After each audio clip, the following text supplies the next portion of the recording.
got up this morning and I started my day. God's mercy was with me all of the way. His goodness stayed key.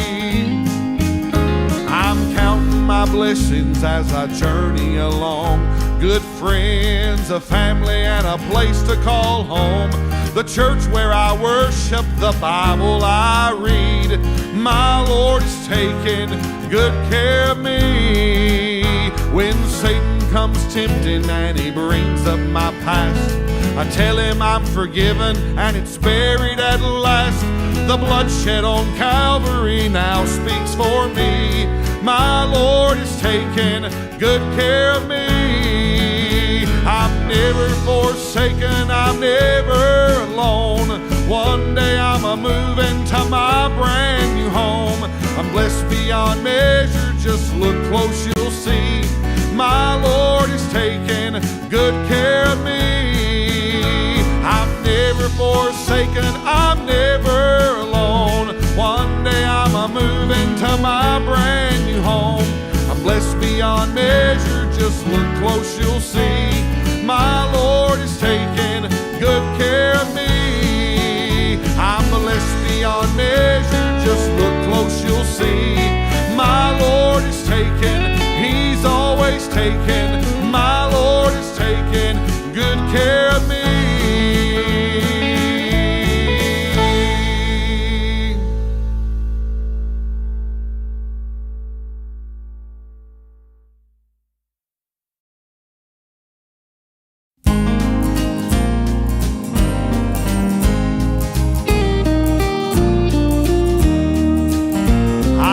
What I was and I'm not what I'll be. You see, I've been born again. My life has been changed, completely rearranged since the day that Christ set me free. The old man I shed, I'm living, He's dead. I'm walking this heavenly way. I have no regrets, for nothing I've left. I'll stick with the old-fashioned way. I'm an old-fashioned, Bible-believing, born-again child of God. I'm a hell-fighting, devil-denier who's washed in the crimson flood. I'm singing and shouting, no longer doubting, just waiting on Jesus to come.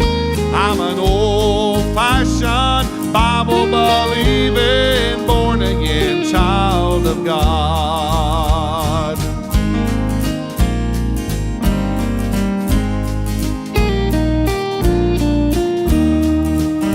It's settled and decided, I'm not gonna hide it. I am not ashamed. The old King James Bible can still bring revival when the saints kneel down to pray. I believe Bible teaching and Holy Ghost preaching are the answer for this modern day. And old-timey worship, it's not gonna hurt us. We call it the old-fashioned way. I'm an old-fashioned, Bible-believing, born-again child of God. I'm a hell-fighting, devil-denier who's washed in the crimson flood. I'm singing and shouting, no longer doubting, just waiting on Jesus to come. I'm an old-fashioned, Bible-believing, born-again child of God. I'm an old-fashioned, Bible-believing, born-again child of God. I'm a hell-fighting, devil-denier who's washed in the crimson flood. I'm singing and shouting, no longer doubting, just waiting on Jesus to come.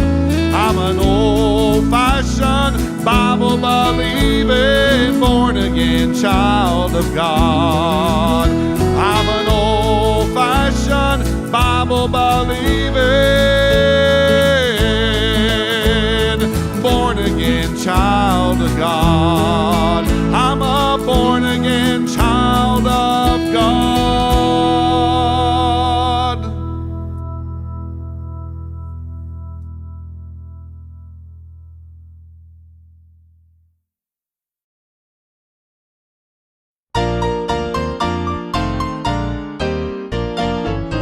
among the shadows in a lonely land. We're a band of pilgrims on the move, burdened down with sorrow, shunned on every hand. We're looking for a city built above, looking for a city where we'll never die.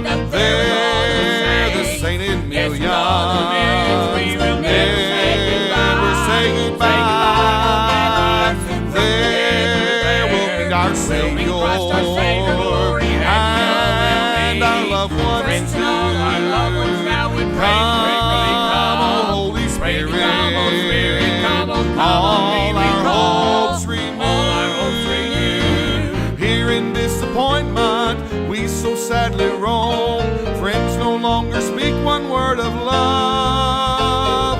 We have found contentment, Jesus promised us a home. We're looking for a city built above, looking for a city where we'll never die. There the sainted millions never say goodbye. There we'll meet our Savior and our loved ones too. Come, O Holy Spirit, all our hopes renewed.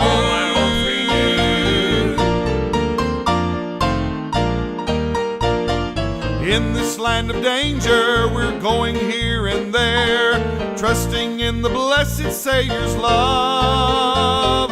Though we may be strangers living in this world of care, we're looking for a city built above, looking for a city where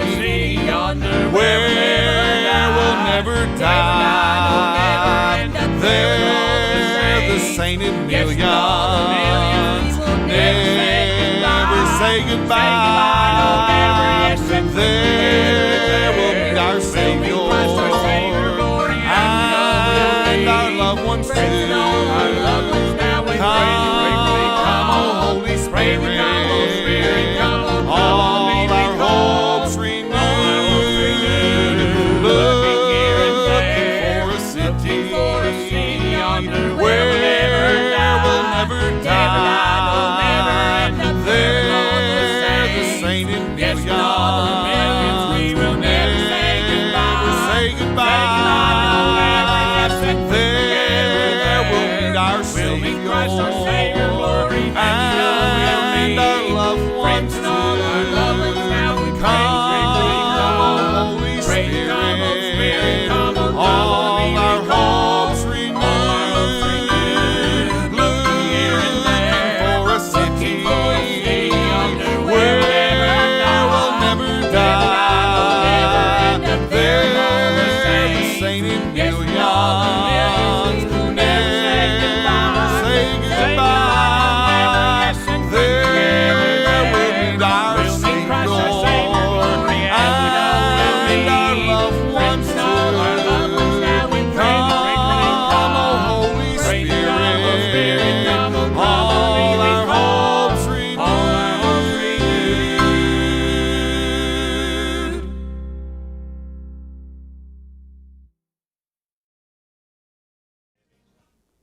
Good morning. Welcome to Sunday School.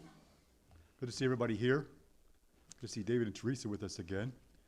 We'll start off as we normally do with any prayer requests. Do we have any prayer requests this morning? I've got a friend, John Davis, former pastor in Cookville. He's got diagnosed with cancer. He's got 2 more treatments to take for chemo. He says he's still in good. So he requests prayer. Okay. Brother Jerry, how's your dialysis coming? Good. Okay. Also remember Brother Stacy was continuing with kidney problems, and also Ben's father. Anyone else? Brother Brandon, Brother Stacy's preaching this morning at Brother Gideon's church, so Brother Caleb's preaching at First Oaks Valley, so him this morning, and then also Brother Josh Ewing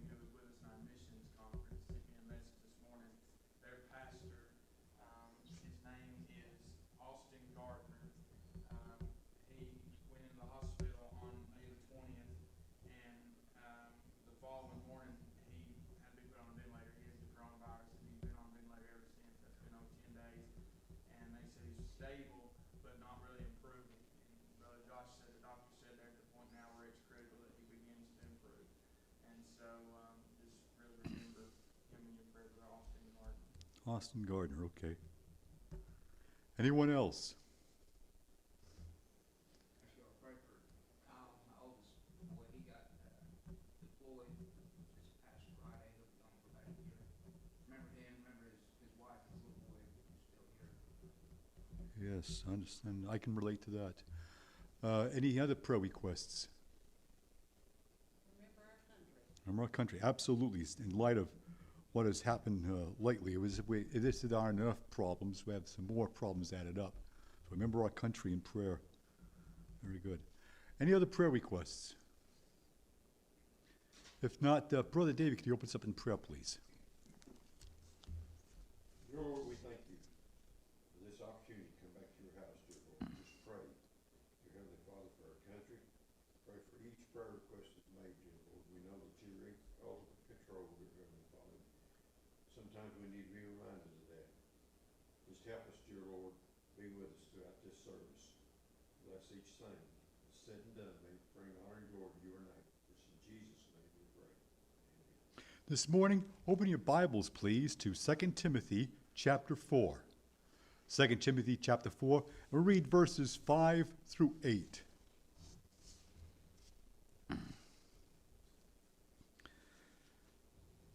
Second Timothy chapter 4, beginning in verse 5. But watch thou in all things, endure afflictions, do the work of an evangelist, make full proof of thy ministry. For I am now ready to be offered, and the time of my departure is at hand. I have fought a good fight. I have finished my course. I have kept the faith. Henceforth there is laid up for me a crown of righteousness, which the Lord, the righteous judge, shall give me at that day, and not to me only, but to all them also that love his appearing. Near the end of his life, Paul could say that he was faithful to his call. He calmly faced death, knowing that he would be rewarded by Christ. We should have the confident expectation of meeting Christ.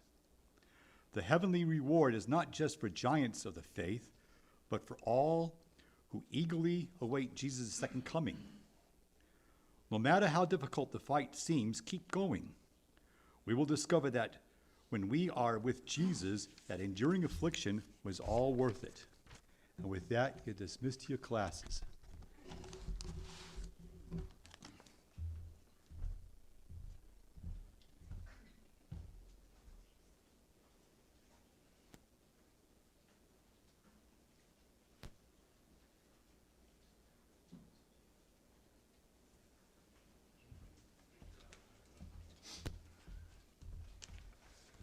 Well, good morning, everyone.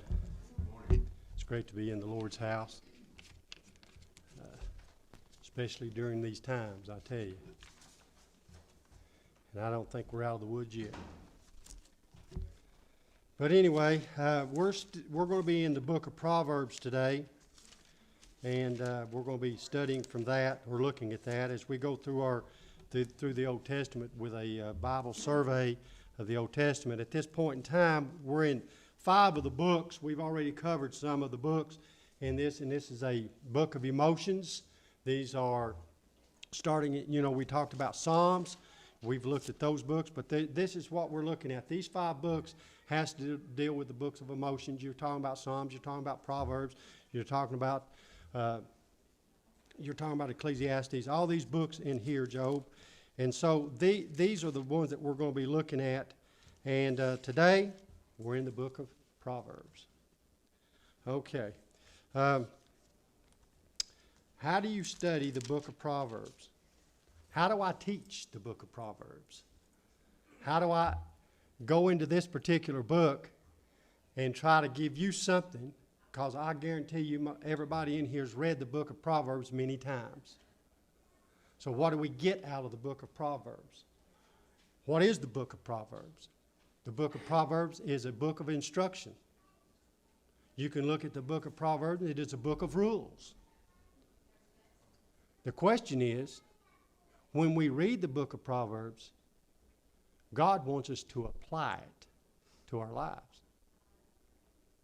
So it's a book of application. So it's a massive book. So when you study it, and then I'm going to come up here and teach it, there's no way that I could teach such a plethora of book, of this book, because it's too big. If I could use Brother Giddens' analogy of certain of these books, and Brother Giddens in his in the courses and some of those courses that I've been taking with Brother Giddens, he would say this: when you look at the book of Proverbs, and I think of this as he has said many times, I'm going to ask you a question. How would you eat an elephant? One bite at a time. That's exactly right. So that's what you've got to do with the book of Proverbs. I think if we started the book of Proverbs and really getting down and digging into it and looking at it, I think we'd find the book of Proverbs as one of those books. I don't think that you could ever get through all of it and understand every bit of it. But you can relate to the book of Proverbs on everything, because probably it's going to touch you sometime or another in your life. You're going to have to deal with a lot of things in here. So we know that the book of Proverbs is given to Solomon as the authorship, because he wrote most of the book of Proverbs. And so the question is, when did this book of Proverbs come into existence? When was it written? What year? During a particular time. And as you go through this entire book, what amazes me and what I've learned mainly from this book, you may be reading here in the book of Proverbs, and it shows up again many, many times throughout the rest of the book. So it relates, this entire book relates, as you talk about the past, it relates to the past. Does it relate to the present? Absolutely. And it also relates to the future. Because when you get to the very last book, what's it all about? The future. What is going to occur? So there's people that I've talked to many times, they know the book of Revelation. They know that term. They know what they talk about in the book of Revelation. But they have no clue that it is going to happen. Sometimes you can look at this book and you read through it and say, man, this is going to happen. So it is a book, this entire book is a book of the past. You can learn from the past, you can learn from the present, you can learn from the future. So, King Solomon. King Solomon died in 931, BC. He died during that particular time. During that particular time, in that era, at that time, you had a split in a kingdom. You had the northern kingdom and you had the southern kingdom. You had 11 tribes go into the northern kingdom. These are the Israelites. And then you had one tribe, two tribes actually, Judah and Benjamin, in the southern kingdom. And we know the history of that. And you can learn from the history of that. And it's mentioned here in Proverbs as well. So, you would say that the date of Proverbs is somewhere in the middle of the 10th century, BC. So, and then you get into talking about Hezekiah, because Hezekiah edited some of Solomon's writings. And so that had to happen around Hezekiah 700 BC. So as you try to date this stuff, just think of it about in the middle of the 10th century BC, all right? So, as the best way that I can feel like that I can teach this book or go through this book, the book of Proverbs is quite different from any other book in the Bible. It is not history or poetry or rhapsody or prophecy or the law. Or, it's not a story. It belongs with the wisdom literature of Hebrew people. And that is the key word, wisdom. Wisdom and understanding.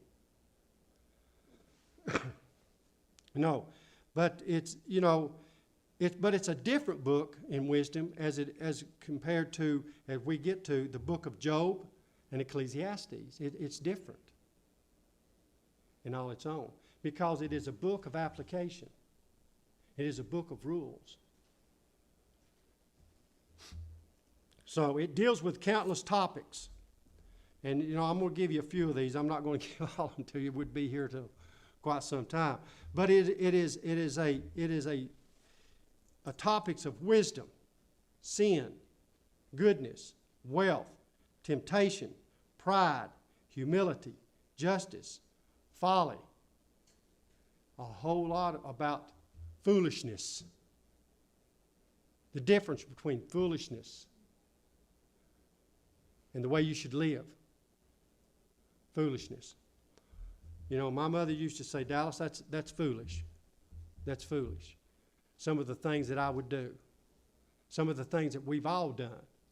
We look back and say, man, why did I do that? Why did I do that?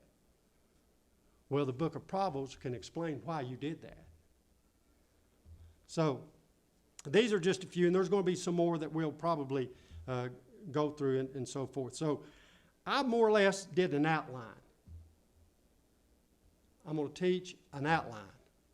Try to take this elephant and eat it one bite at a time. Because I think if I can do that and just kind of give you where this is occurring at in the Proverbs, it might help you in the study of Proverbs. Maybe give you encouragement or somewhere to where you go back and start reading the book of Proverbs and putting this into practice. Hopefully. But anyway, the first part in the book, we want to call it the prologue. The prologue, which is kind of like an introduction. What is the main theme? What is the purpose and the principle of the book? Wisdom. As you look at the first title, or the first part of the chapter 1, it says the Proverbs of Solomon, the son of David, king of Israel. Then verse 2 gives you the purpose right off the bat. There's the purpose. To know wisdom and instruction.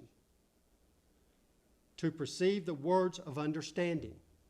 So you look at 3 or 4 things in there, in the book. So we find out that the purpose of that. And that, you can look at the purpose, and it goes from chapter 1, starting with verse 1, through verse 6. So, then you look at the principle of the book. The principle of the book. And it goes from chapter 1, 7 through 9. 7 through 9. So, and there's more to this, but that kind of gives you an idea of what I will be doing in teaching this book of Proverbs. Looking at different things in the book of Proverbs. A book of rules. The purpose of the book. Solomon set forth the goals he had in mind when writing it. Solomon prayed to the Lord for what? Wisdom. And God granted him wisdom. Now, did Solomon make mistakes? Absolutely. Absolutely. But did Solomon also learn from his mistakes? Absolutely. And so that is a proverb. That is a proverb in itself. It's just like this right here. How many's ever heard this proverb? And it's not in the book of Proverbs. An apple a day will keep the doctor away. How many's ever heard that? That's a proverb. A stitch in time or a stitch in time, whatever. How does that go? Thank you. Exactly. So these are proverbs of everyday life. But you take like the apple a day. Will an apple a day actually keep the doctor away? Yes. There is some truth to that. Where did it occur? It occurred in England. And it actually does, because apple does this. It is full of vitamin A. Vitamin A, what is important to vitamin A? It increases your immune system. So there is a little bit of truth to that. An apple a day will keep the doctor away. So Also, I think, also eating ice cream a day will keep the doctor away, you know? So because you got to have sugar in order to have energy. And if you don't, you lose that energy, then you're susceptible to diseases. How do you eat an elephant? One bite at a time. All right, but anyway. Okay. The goals relate to 4 classes of people whom he has in mind. So as you read the book, he has people in mind. He has different groups of people. Let me give you those. The seeker is the ordinary person, an ordinary person. The man in the street. If you like, the person of average intelligence. Average intelligence. You know, in school, way back in my day, back in the 30s, back in my day when I went to school, you'll catch that in a minute. We used to take intelligence tests. We used to take achievement tests. They used to measure your intelligence. If you don't believe me, look, watch Forrest Gump. He was 5 points below, but anyway. So you're talking about your IQ. Your IQ. And everybody says, man, he's got a low IQ. You know, you get into all this stuff right here, but what is an IQ? It's intelligence. It's your ability to learn. They're measuring your ability to learn. How much can you have? Well, you know, as you all know, as the way I'm up here and with the teaching and so forth, I have a low IQ when it comes to this particular book. Now, how can I fulfill how can I increase my intelligence of this book? Studying. Now, I didn't say read it. I could read this book 100 times. If I don't study it, I'm not going to get the real meat of the book. And that's the way school is. Tabitha knows what I'm talking about. You know, kids come in wanting to learn. If you want to learn, then you're going to learn. If they don't want to learn and all they're there for is to pass and get a grade, they're not going to learn. That was me right there. I just said to myself, when I went through high school, it was like, this is what this section and the test.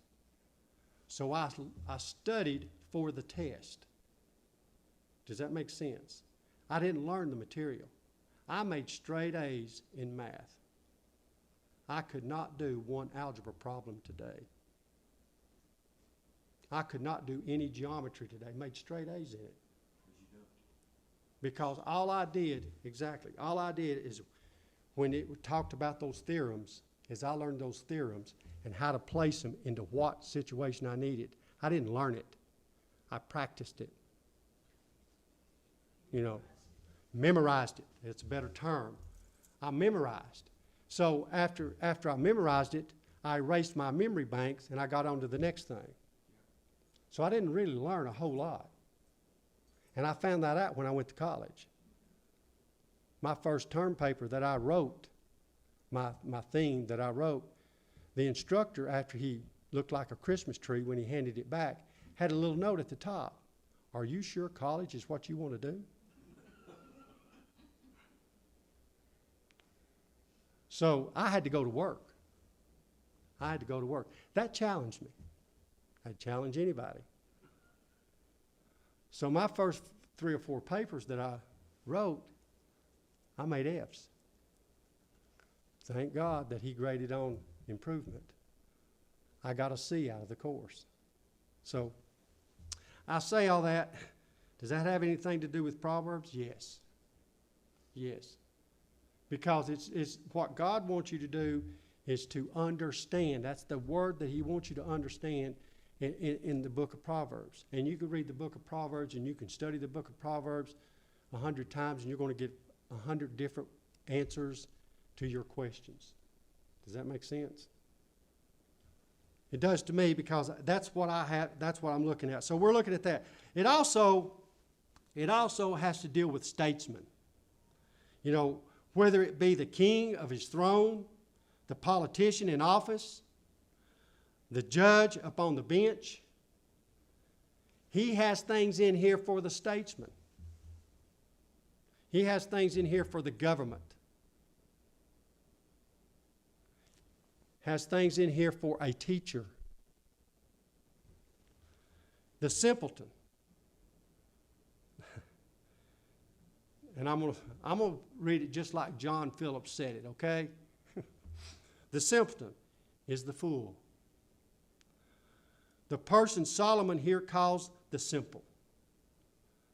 Gullible people, so gullible, will always be around. Solomon has words that arm them against the con man and the exploiter. I used to say this, and my mother used to tell me all the time, Dallas, you're the greatest con man I've ever seen. Fake their way through it. Who think that they know more than the other person. Very gullible. So, and I used to tell kids, you know, when they come into the office, there's not one thing that a kid come in my office that I didn't understand what he did because I'd already done them. You know, you can't con a con. And that's what I used to tell them. You can't con a con, so quit your lying and let's get down to the facts. Those types of things. That's what Solomon is talking about. For the scholar, Solomon wants to add to the learning. Add to the learning. Not just memorize things and forget about it. He wants you to add to the learning. Understanding the wise counsel of the learned. He wants you to set before scholars some guidelines. And that's the key, guidelines. Guidelines for interpretations. And I'm hoping that's what we're going to be doing throughout this book of Proverbs. Setting some guidelines to help you. And when you need a quote from Proverbs, you know what category or where to put it. Where does it come from? And quickly go to it. He's going to give you a topic, and then he's going to give you 4 or 5 proverbs to back up what he just said. And I hope that when you come away that you have some of that. He wants to set before scholars some guidelines for interpretation, whether it be for matters relating to God's Word or man's word. Man's Word. You say, well, let's just look, let me just show you. Let's look at 5 and 6 right here real quick in verse 1. It says, a wise man will hear and will increase learning, and a man of understanding shall attain unto wise counsel. To understand a proverb and the interpretation, the words of the wise and their dark sayings. So when you read that, in your mind, what are you thinking? What do you get from that? That's what he's trying to tell you. What are you getting from this? You know, if you look at the wise man, the wise as well as the untaught can learn from this book. That's what he's telling you. You can learn from this book. Not just read it, but learn from it. The dark sayings is the term for riddles. Is the term for riddles. Or those thoughts-provoking saying of the wise. Then you get into the meat of the whole thing, the warning. The next verse, here it comes. This is probably the theme of the entire book right here, verse 7. The fear of the Lord is the beginning of knowledge, but fools despise wisdom and instruction. In other words, you have some things that's told to you. Like Mom used to say, do not put that screwdriver in that light socket. That's wise. That's wise. But what is the fool going to do? I'm going to try to see why. I'm going to try it. Did I put the screwdriver in the light socket? Absolutely. Matter of fact, I had a freshman in high school put a knife blade in a light socket just to see if it had any electricity to it. Huh? No, I've still got the knife blade at the house. Because When he did that, it just exploded.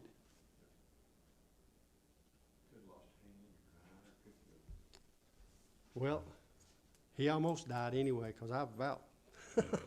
Well, I don't want to go any further. Good, great guy today. I'll tell you what, he's one.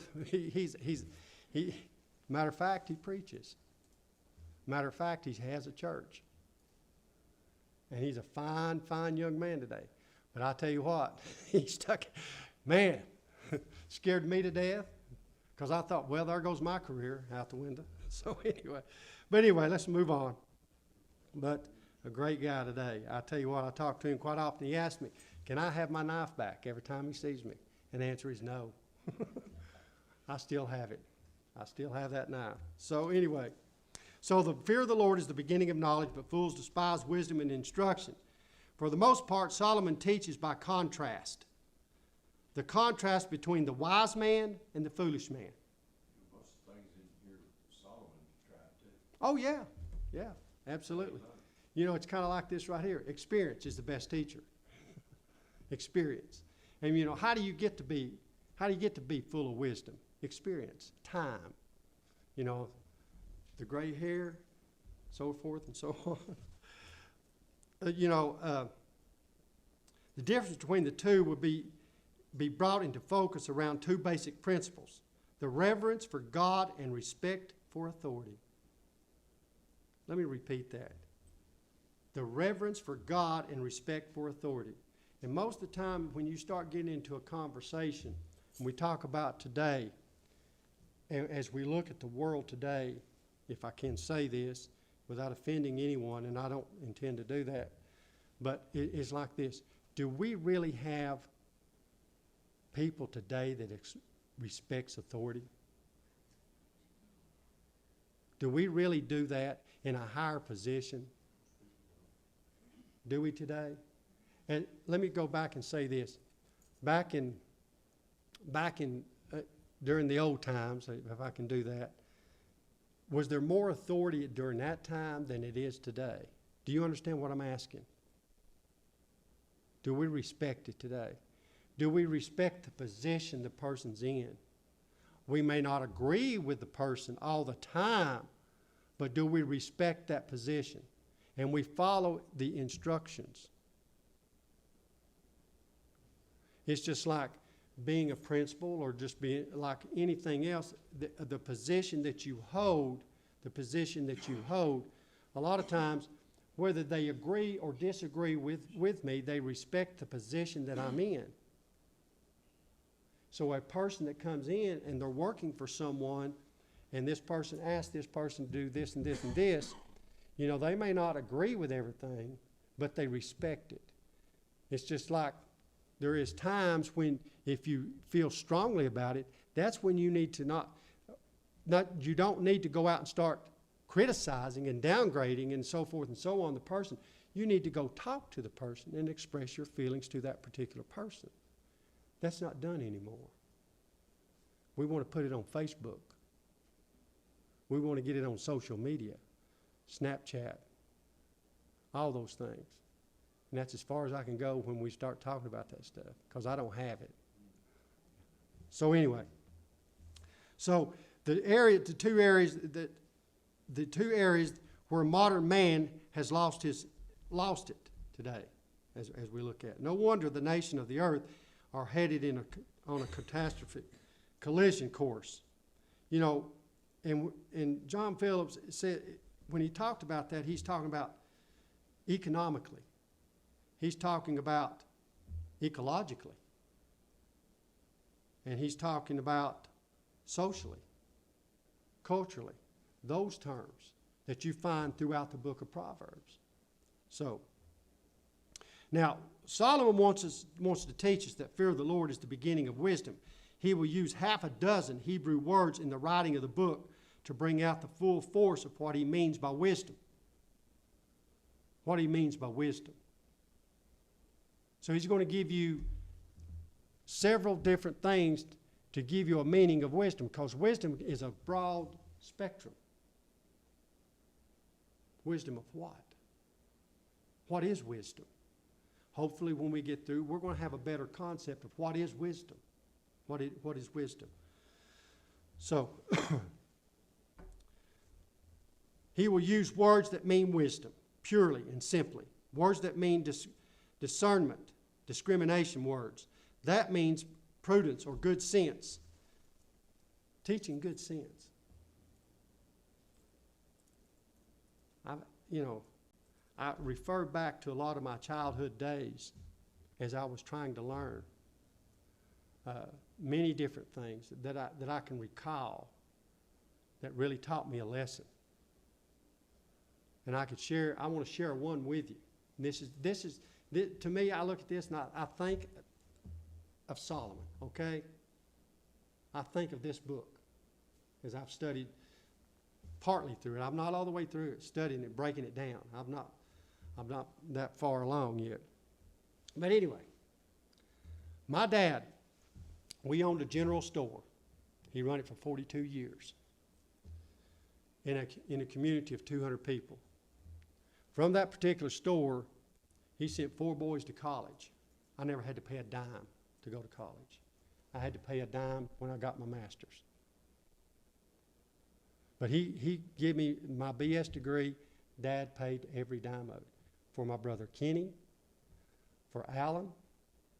Alan went for 2 years to Rome State in 10 minutes, and he was in 10 minutes at the University of Chattanooga.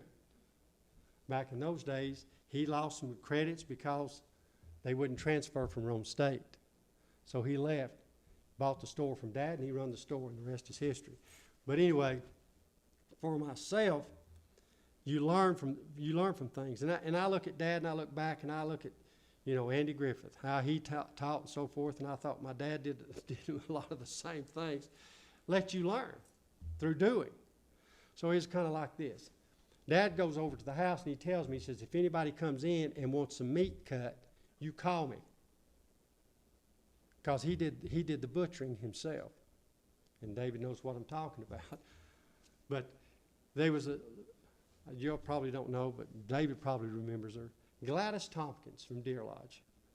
She came in one day, or she came in during that particular time, and she said, Dallas, she says, I need a chicken cut up. So I went in and I said, well, I can do that. I've seen Dad do this many a time. I was 12 years old. So I grabbed this chicken out and I put it up there and I cut this thing up and I wrapped it up and I gave it to her. And she paid for it and she goes on down. She goes on home. Well, Dad comes back over and we're standing around and I hear her come back in. And I heard these things. Now, Kenneth, don't be too hard on him. The chicken, the bones were sticking through the paper. The rib bones were sticking through the paper. And so I cut this, and I did not cut this chicken up. I mutilated this chicken. So anyway, so she gives it to him, and he goes, no problem. So he just takes and cuts her up another chicken, gives it to her, and puts this one to the back. When she leaves, he calls me up there. Now, he could have physically disciplined me, but he didn't. He talked in a low-tone voice, and he said, go back there in the walk-in and get 3 chickens. So I did. So I go back in the walk-in, and I get 3 chickens. And we set them out. So he takes the first chicken, and he cuts it up, and he's showing me how to take the wings off, and start with the legs, and then how to split the breast. And then he said, if you want a wishbone, you have to cut it this way. If you don't want the wishbone in the chicken, you cut it this way. You always ask, which way do you want it? Those types of things. And there's a different way to cut it. So the second chicken, he helped me through the chicken. The third chicken, I had to cut up myself. So I learned how to cut up a chicken through a terrible mistake for a customer. And I had never forgotten. I can clean a rabbit. I can cut up a rabbit. I can cut up, even from the same process, you can cut up a beef, a hog, or however, because you know where to start and you know what to cut up first. So anyway, now here's the lesson. Here's the punishment. Dad said, take all these chickens over to the house and have Mom cook them up for supper. And by the way, you're paying for supper. So I had to pay for all that, all those chickens, at 99 cents a pound. Buy a chicken today for 99 cents a pound, you know, a whole chicken or whatever. But anyway, I think it was that. It might have been less than that. Probably back in those days, it's 30 cents a pound, so 29 cents or something. But anyway, as I tell you that story, as I'm studying through the book of Proverbs, there's a lot of lessons to be learned in the book of Proverbs for adults today, this day and time. This day and time. So, surely, I tell you all that to get to this. Surely, that is what the nation needs today. That is what we need today. They need to elect to office men of wisdom, men who have discernment and understanding the moral principles. They need men who have the kind of wisdom because they fear the Lord far more than they fear the press, the public, and their peers. So, you know, Solomon used 3 words for fools in the book. You know, at that point in time, was I using wisdom or was I acting foolish? No, I thought what I was doing was the right thing to do. I was trying to help. But really and truly, did I listen to what my dad asked me to do? No. And I realized that. And Dad realized that. So as my mom would have been entirely different. My mom would have been, she would have probably said, what is wrong with you? That was very foolish of you thinking that you could go out there and cut up that chicken. Now, that's what Mom would have done. So you got 2 sides. That's why I had great parents. Great parents. Mom disciplined with a rod.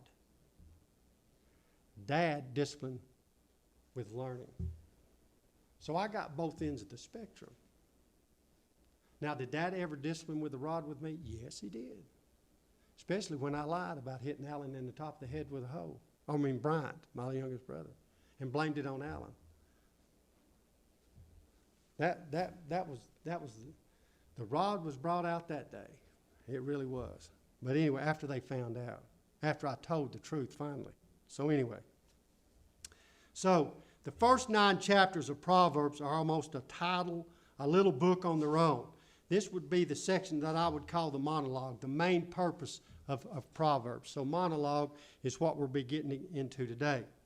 And these first 9 chapters, starting from chapter 1, verse 10, all the way through, has a little bit of this. This is the monologue from 29 to 27.